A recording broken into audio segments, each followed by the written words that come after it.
Shalom Ubrahá.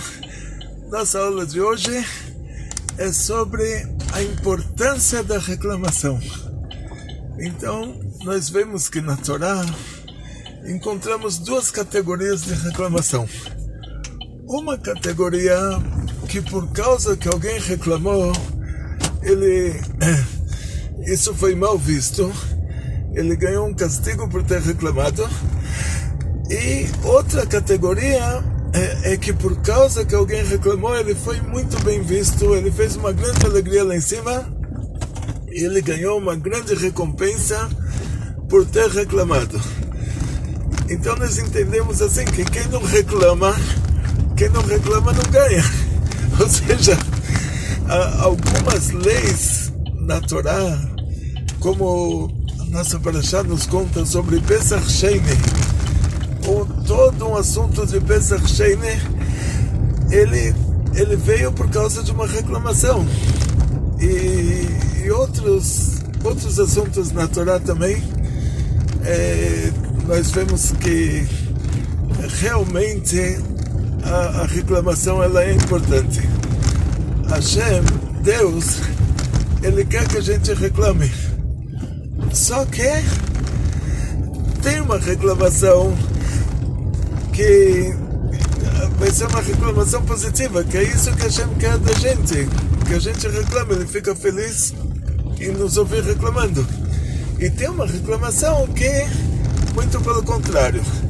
Então nós vamos analisar como devemos reclamar. Ou seja, se a gente não reclama, a gente não ganha, como no caso do Pesach Sheni. Se eles ficassem quietos, eles não ganhariam. Ou no caso das filhas do Slavchad, se elas ficassem quietas, elas não ganhariam. Quer dizer, reclamar precisa. Mas como reclamar? Então, a Torá nos conta vários casos, e casos que a reclamação foi bem vista, casos que a reclamação foi mal vista, e casos que por causa da reclamação aconteceram verdadeiras tragédias. E a história do nosso povo, 40 anos no deserto, ela é mais ou menos a receita da vida de cada um de nós. Dizem que as 42 viagens que eles fizeram, dizem os Chachamei Kabbalah, que a gente passa isso na nossa vida espiritualmente. Então vamos diretamente para o assunto da reclamação. Vamos analisar na nossa história como os profetas fizeram, como eles reclamaram, e vamos entrar assim num pequeno detalhe. Moshe Rabbeinu, maior de todos os profetas, ele ameaça Hashem, ele faz uma pressão lá em cima. Quando o povo de Israel faz o bezerro de ouro, ele pede para Hashem desculpar o povo. E Hashem faz para ele uma proposta, fala, olha, eu prometi para os nossos patriarcas, Abraão, Isaac e Jacob, que o povo de Israel vai ser um povo muito numeroso, como as estrelas do céu, como a areia do mar. Preciso cumprir essa promessa para eles. Por causa que o povo de Israel fez o bezerro de ouro, e na hora que faltou água, todo mundo reclamou. Na hora que faltou comida, todo mundo reclamou. Na hora que fizeram o bezerro de ouro, ninguém reclamou. Então Hashem falou para Moshe, eu vou então fazer com que esse povo desapareça, e eu faço de você um novo povo para cumprir a minha promessa com os patriarcas de que o povo de Israel vai ser o povo mais numeroso do mundo. Aí Moshe Rabbeinu falou para Hashem, quer dizer, você vai me usar como pretexto para destruir o povo de Israel? Então não, então me apaga do seu livro. Ele fez uma chantagem, ele fez uma pressão, e era isso que Hashem queria. Hashem queria ouvir dele isso. Hashem queria ouvir essa reclamação. Vamos para um profeta, assim, comparando caso com caso. Tem o profeta Oshea. Oshea é uma história muito... assim, ele é um grande profeta, ele passou por 4 reis. Dizem que por causa da humildade dele, ele é o exemplo disso. Que uma pessoa muito humilde tem uma longa vida. Hashem dá para ele uma longa vida. E a pessoa que é prepotente, que ele se exibe, tipo, estudam isso de Yosef e os irmãos do Yosef. Yosef, ele sonhou que ia ser rei. No outro dia ele acorda de manhã, gente, tem reunião familiar. Eu vou ser o rei e vocês vão se prostrar na minha frente. Ou seja, Yosef, ele não tinha humildade. Ele era um tzadik, tudo, mas humildade ele não tinha. Ou seja, assim, ele não era prepotente também, mas ele não precisava se exibir dessa maneira. Ou seja, prepotência é um cheque sem fundo. É a pessoa aproveitar do que ele tem de bom para pisar no outro. Isso Yosef não fazia. Ele falou, olha, é de verdade, eu vou ser rei. Olha como vocês têm sorte que vocês vão ser os irmãos do rei. Entendeu qual que é o assunto aqui? Não é por mal, não é que ele falou para eles, olha, eu vou mandar e vocês vão me obedecer, não. Ele falou, olha que mérito que vocês tiveram, que vocês vão ter um irmão que é um rei. Então, mas isso ele podia fazer de uma maneira mais humilde. Ele não precisava fazer isso dessa forma.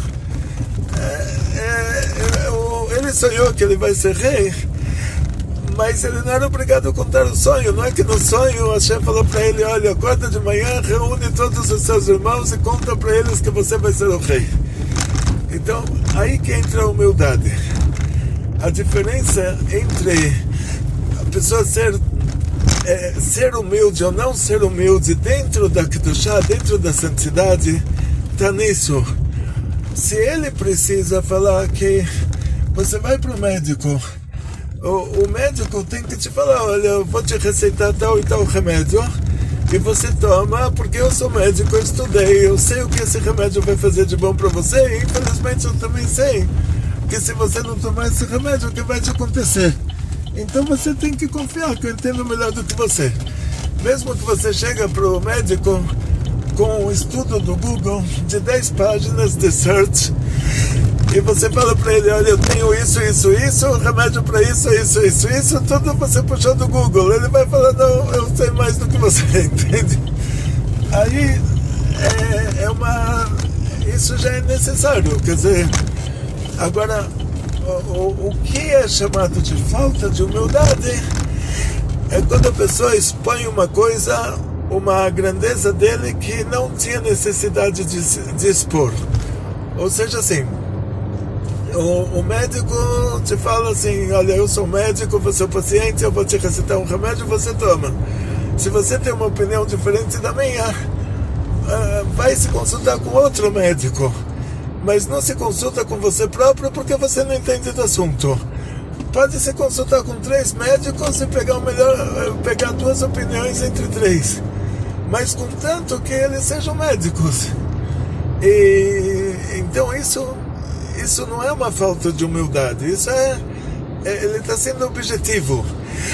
A falta de humildade é o médico falar, e não só isso que eu estudei medicina, mas eu moro no Morumbi, numa vila, lá numa casa de 1.500 metros quadrados, e eu tenho mordomo e motorista particular, e babá e cozinheira, e por isso você tem que me ouvir, você tem que comprar o remédio que eu estou te receitando. Se ele fala isso, já é uma falta de humildade, ou seja, mas ainda não quer dizer uma prepotência.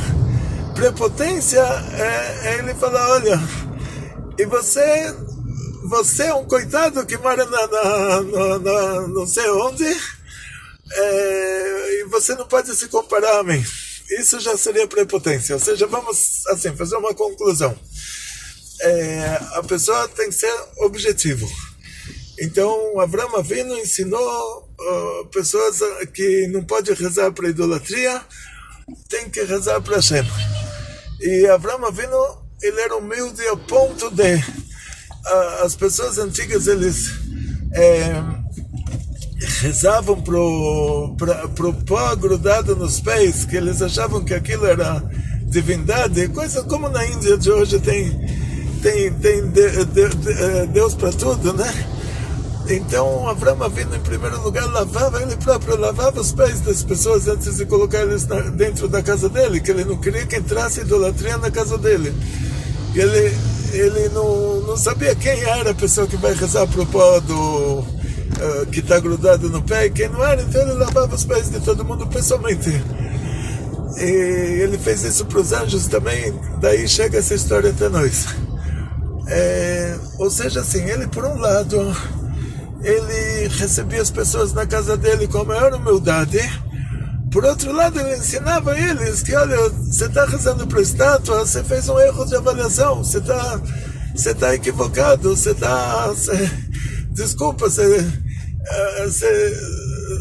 está com falta de informação, com falta de ferramentas.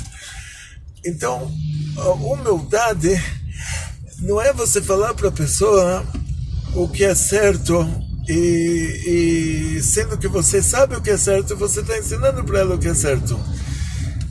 Mas humildade seria já você se exibir em coisas desnecessárias.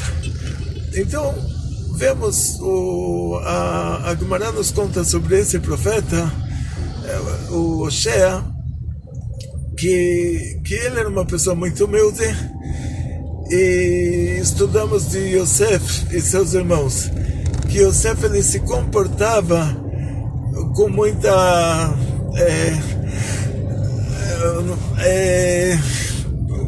ele fazia muita publicidade disso. Sonhou que vai ser o rei, acordou de manhã, reuniu todo mundo, gente, eu vou ser o rei, olha que mérito que vocês têm, pode começar a festejar que vocês vão ser os irmãos do rei. E mesmo que isso não ele não está pisando em ninguém, mas era desnecessário contar isso para eles. Então é desnecessário você falar para uma pessoa tudo que você tem, porque você está se exibindo. Agora, quando você tem a intenção em esnobar outra pessoa, quer dizer, falar, olha, eu tenho, você não tem, aí já é uma prepotência. Então a diferença entre esse profeta, o Oshea, e os outros que não eram humildes como ele, seria isso, que talvez os outros não estivessem dispostos a passar pelo que ele passou. E entramos aqui somente num pequeno detalhe, né? Eu já contei a história assim de uma maneira bem superficial. Ele foi profeta durante 4 reis, né? Profetizou na época de 4 reis em seguida. E uma vez Deus fez para ele uma pegadinha.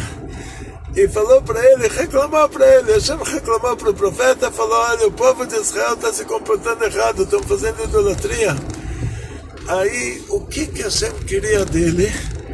Que ele defendesse o nosso povo. E no lugar disso, ele falou para Hashem, então troca eles por outro povo.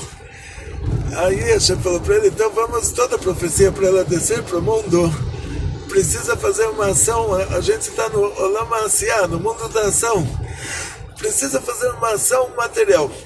O profeta precisa dar uma cajadada para que a profecia desça para o mundo. Então, no caso desse profeta, a gente falou para ele, a sua ação vai ser assim, você vai se casar com uma prostituta, e você vai ter filhos, uma prostituta que ela tenha filhos de prostituição, você vai ter filhos com ela. Então primeiro ele tem que se casar com a prostituta, sendo que a gente pediu para ele se casar com uma prostituta, ele tem que encontrar a maior de todas.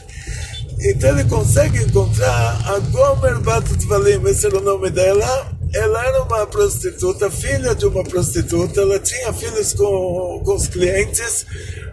A mãe dela era uma prostituta, ela nasceu de um cliente, ela aprendeu a profissão já desde cedo, ela estava feliz com o que ela fazia e ela não queria mudar de profissão, ela estava feliz com aquilo, ela tinha filhos com os clientes e então ele descobriu que ela, dentro desse ramo, ela é a mais que se enquadra nessa classificação. Se a gente falou para ele prostituta, essa é a mais é a Miss Prostituição.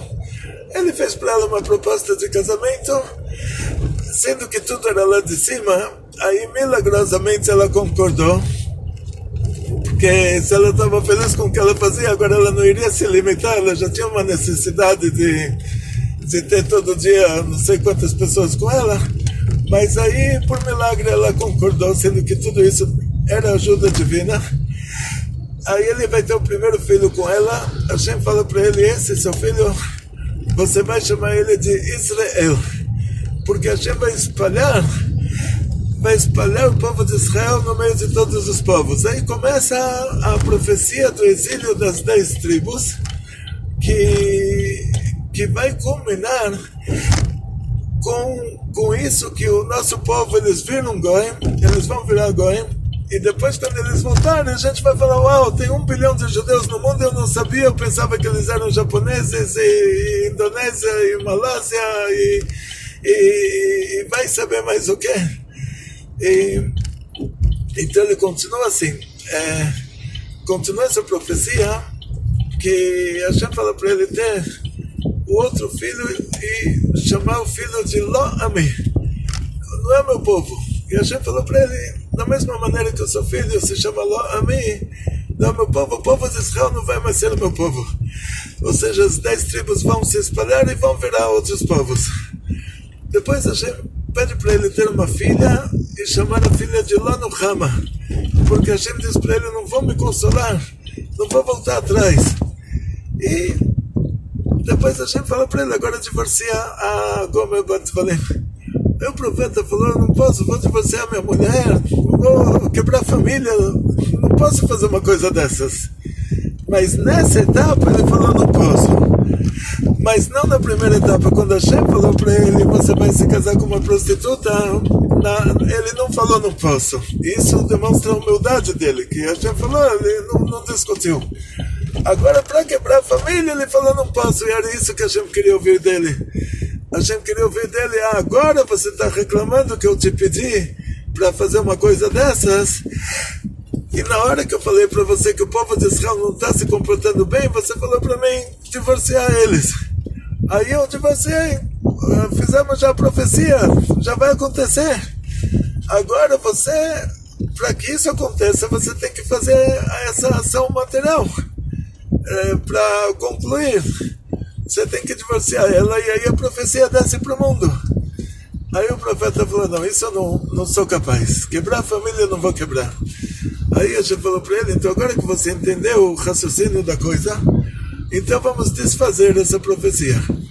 Aí você vai trocar o nome desse filho que é o Lo Ami por Amiatá.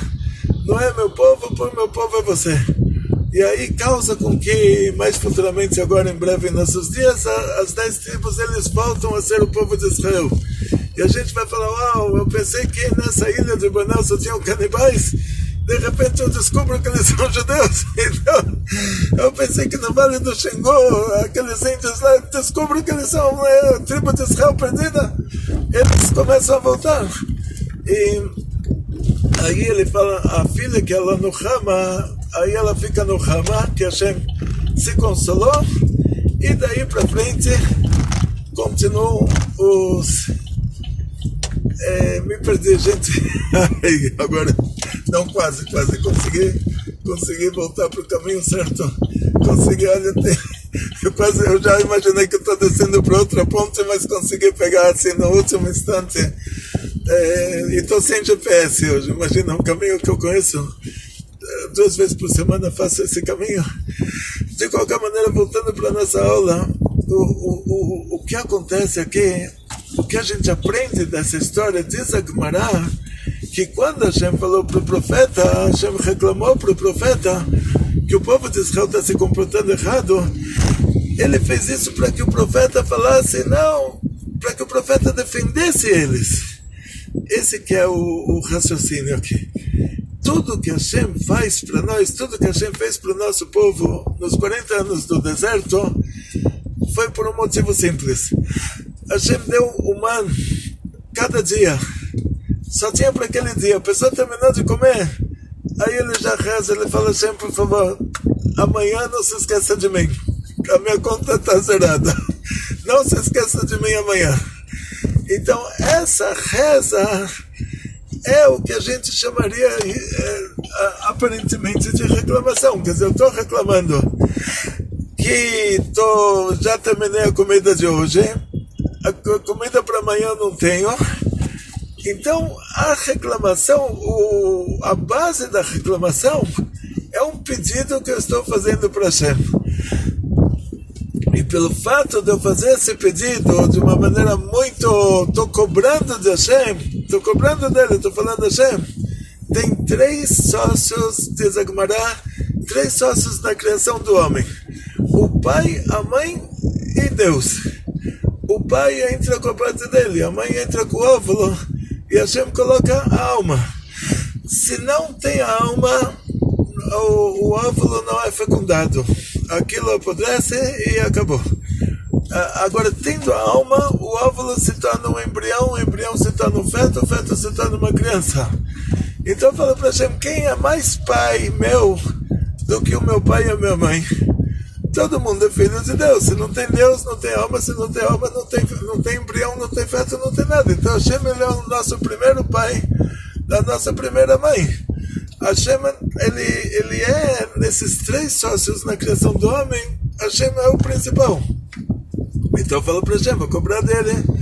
Vou falar, Hashem, imagina um nenê que ele nasce, você já dá para a mãe dele o leitinho dele dos 2 lados e ela só dá um abraço nele e ele já está com a boquinha direto no leitinho. Então, sendo que você é o nosso pai, a nossa mãe, então você tem que cuidar da gente dessa maneira. E hoje eu tinha o que comer, graças a Deus, mas amanhã não sei o que eu vou comer amanhã. Então, você reza, você pede. Então esse é o motivo que Hashem deu o man somente cada dia.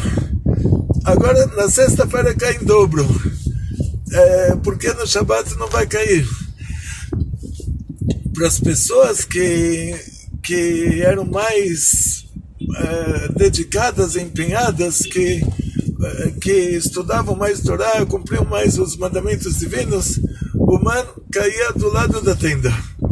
Ele acordava de manhã, abria a porta e falava, uau, olha só que beleza, do lado da minha tenda já tem o man. Para as pessoas que eram menos, aí caía dentro do acampamento, até chegar aquelas pessoas que eram pessoas ruins. Aí o man para eles caía fora do acampamento. Então tinham 3 categorias. Tinha a categoria da pessoa que precisava rezar um pouquinho. Ele só pedia, falava, Hashem, por favor, não tenho o que comer hoje. Ele abria a porta da casa, já tem a solução. A outra pessoa tinha que o dia inteiro se esforçar, e a outra pessoa tinha que se esforçar mais ainda. Não só o dia inteiro, mas tinha que sair da Mahané. E o que eles tinham em comum? Que todo mundo estava desesperado. Ou seja, ninguém tinha certeza de que ia encontrar ou não ia encontrar. E esse obstáculo que Hashem coloca para a gente, para fazer com que nós, para despertar em nós uma vontade de rezar, uma vontade de pedir, esse é o segredo da reclamação positiva. Ou seja, reclamação positiva é que eu insisto na minha tefilá. Eu falo, Hashem, eu quero, como você fala, a criança fala, eu quero. Você é meu papai e minha mamãe, você tem que me dar, você é obrigado a me dar, não se esqueça disso. Você me criou, se não fosse você colocar a alma no óvulo da minha mãe, não teria embrião, não teria feto, não teria nada. Então agora que você me criou, você é obrigado a me sustentar. Ou seja, o jeito que você vai falar isso agora pode ser um jeito bonitinho, que é uma reclamação positiva. Tipo, você fala, Hashem, olha, tenho esposa, tenho crianças,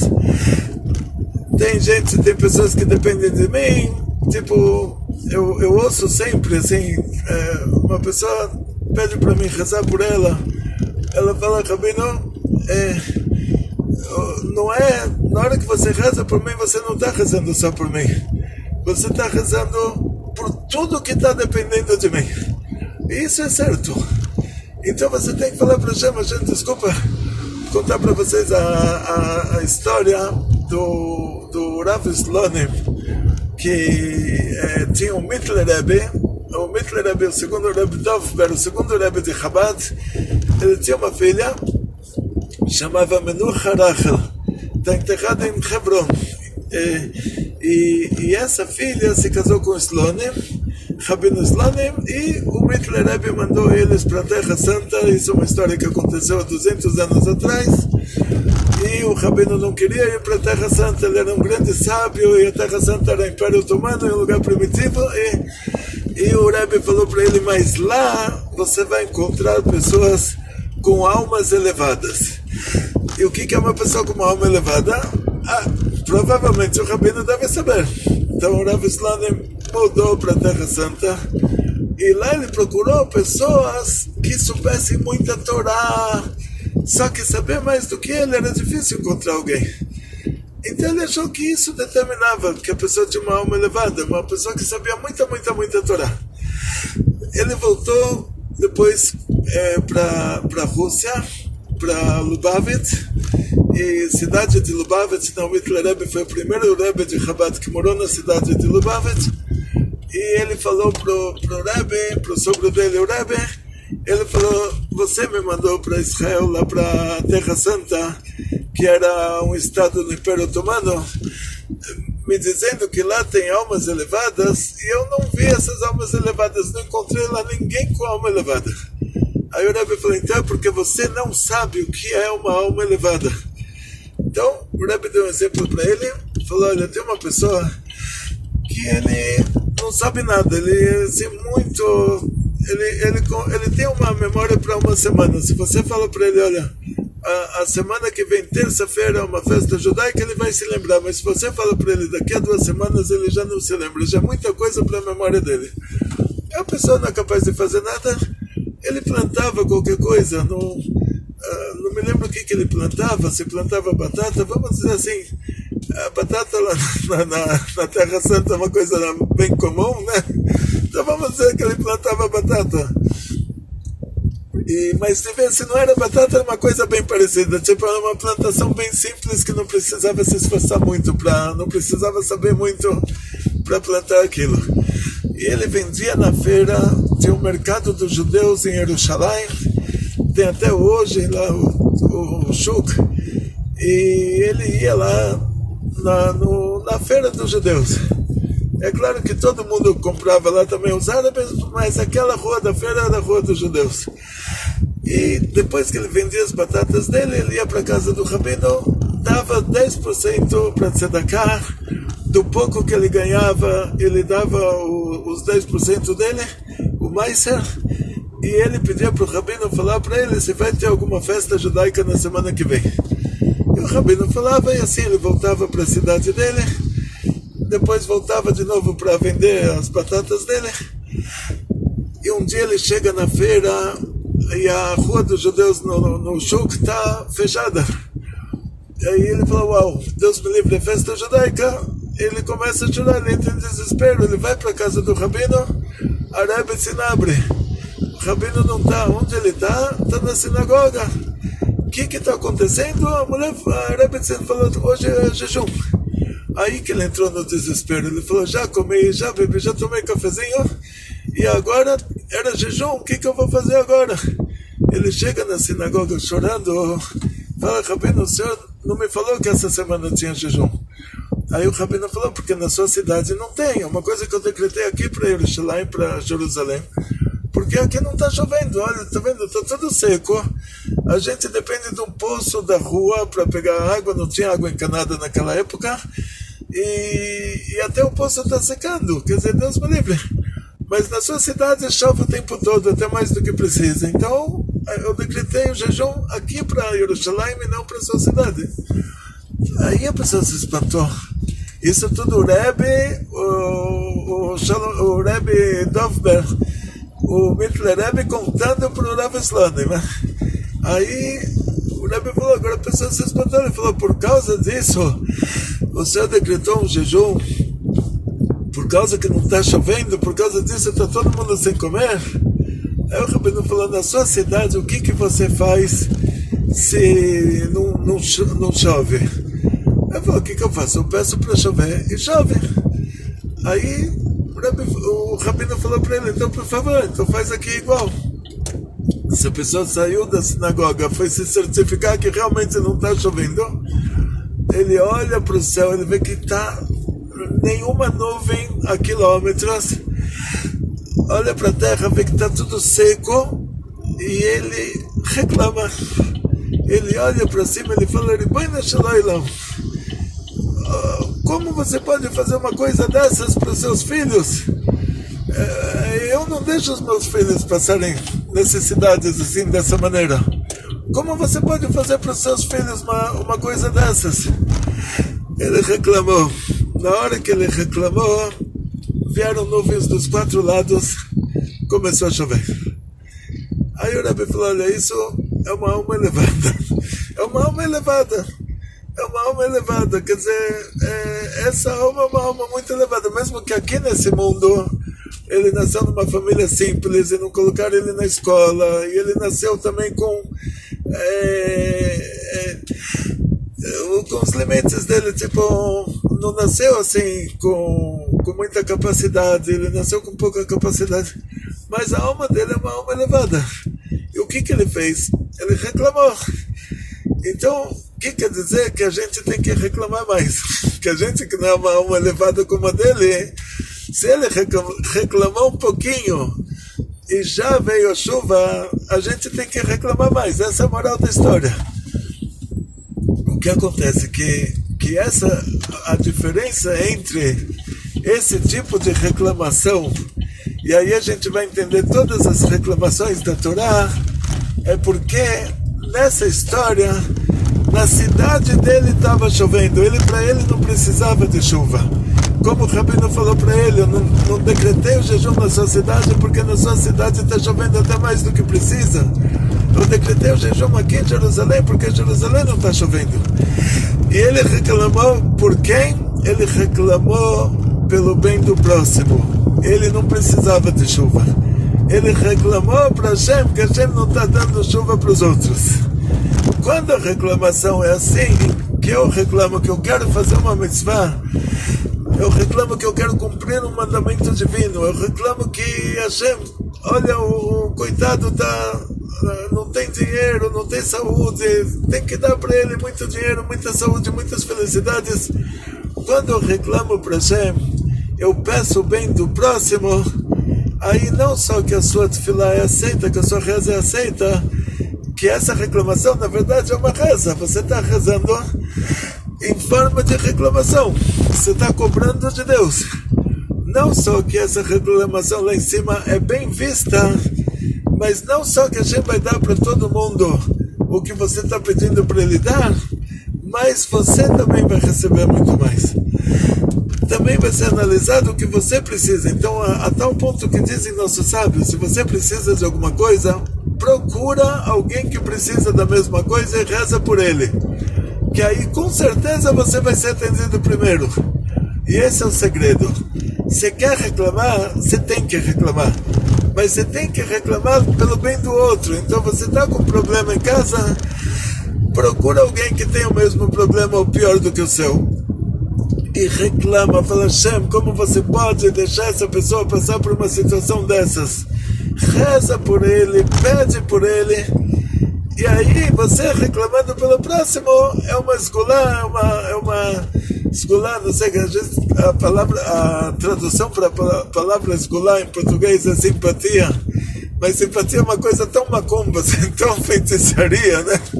Então esgulá, assim, você faz uma coisa para atrair outra coisa. Então, mas lá para atrair a coisa boa para você, é você pedindo essa mesma coisa que você precisa, mas pedindo para o outro. Então, por isso, na hora que você reclama para Hashem, que olha, tem uma pessoa que não tem o que comer, e você fala, Hashem, como você deixa acontecer uma coisa dessas? Não é bonito para você deixar essa pessoa passar por uma situação dessas? Aí fica tranquilo que você não vai ter essa dificuldade, você não vai ter essa necessidade. verdade, porque Hashem vai cuidar de você em primeiro lugar. Porque essa reclamação, ele queria ouvir. Ele queria que alguém rezasse por essa pessoa que tem aquela necessidade. Porque todos nós somos um trabalho em equipe. Diz o Arizal, todo o povo de Israel é uma alma só, com muitas ramificações.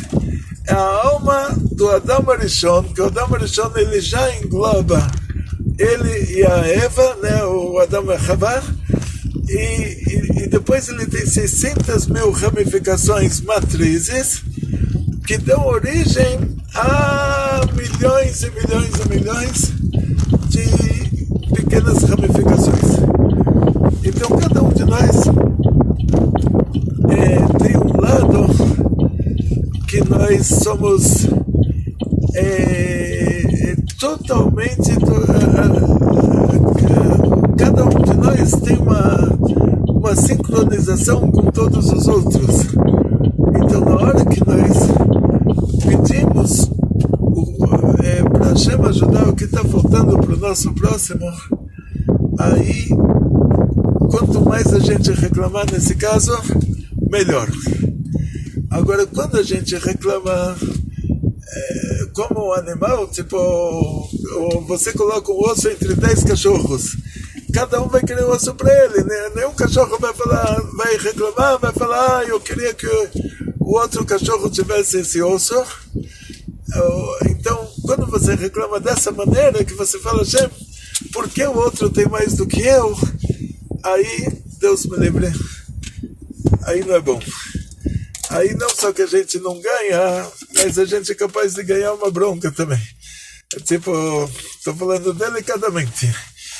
Aí, para finalizar então esse assunto, nós podemos passar por todas as passagens da Torá e a gente vai ver, quando uma pessoa reclamou que ele quer fazer mais e ele não tem oportunidade de fazer mais, você fala, Hashem, quero cumprir mais os mandamentos divinos. Quero uma oportunidade para poder fazer mais, como no caso do Pesach Sheni. Ou quero uma oportunidade para cumprir os mandamentos que eu não pude cumprir até agora, como as filhas do Tzlafchad. Aí com certeza, ou quando uma pessoa pelo menos tem uma necessidade, que está faltando água de verdade, está faltando comida de verdade. Agora, quando a pessoa ele reclama pedindo para si próprio uma coisa que é um mimo, aí já não é bom. Então você quer um mimo, pede esse mimo para o próximo. Pede para Hashem dar para alguém, você já descobre rapidinho que ele está precisando de uma coisa exatamente o que você precisa. Pede para Hashem dar para ele, você vai ser o primeiro a ganhar. Esse assunto é um pouco profundo, nós vamos continuar, mas por enquanto essa é a receita. Por enquanto essa é a receita. Quer dizer, você quer um mimo, você quer, está te faltando água, está te faltando comida. O povo de Israel reclamou, surgiu o poço de Miriam, que era uma fonte que dava água para milhões de pessoas diariamente, e o man caiu do céu. Agora, você quer um mimo, já quer uma coisa que seja mais do que o que você precisa de verdade, não adianta reclamar que você não tem isso, que o outro tem que você não tem. Você tem que pedir para Hashem dar mais para o outro ainda. Aí você vai ganhar muito mais, aí você vai ter mais do que o que ele tem. Então, essa receita é infalível, é a receita da Gemara, que a mitpalel al chaveron enat chila, pessoa que reza pelo amigo, ele recebe primeiro. Façam isso por enquanto e vamos continuar falando sobre esse assunto, mas esse patente, esse jeitinho é um jeitinho infalível. Então, em primeiro lugar, façam assim. Depois a gente vai contar outras histórias com mais detalhes. Vamos fazer mais uma aula sobre esse tema da reclamação positiva. Tá certo? Atzlacha, Briut, Parnassá Beshefa, muito sucesso, muito dinheiro, muitas felicidades, muito Shalom Bait, muita alegria. Vekol Tuv. Não se esqueçam de compartilhar a nossa aula. Por favor. Então, Kol Tuv.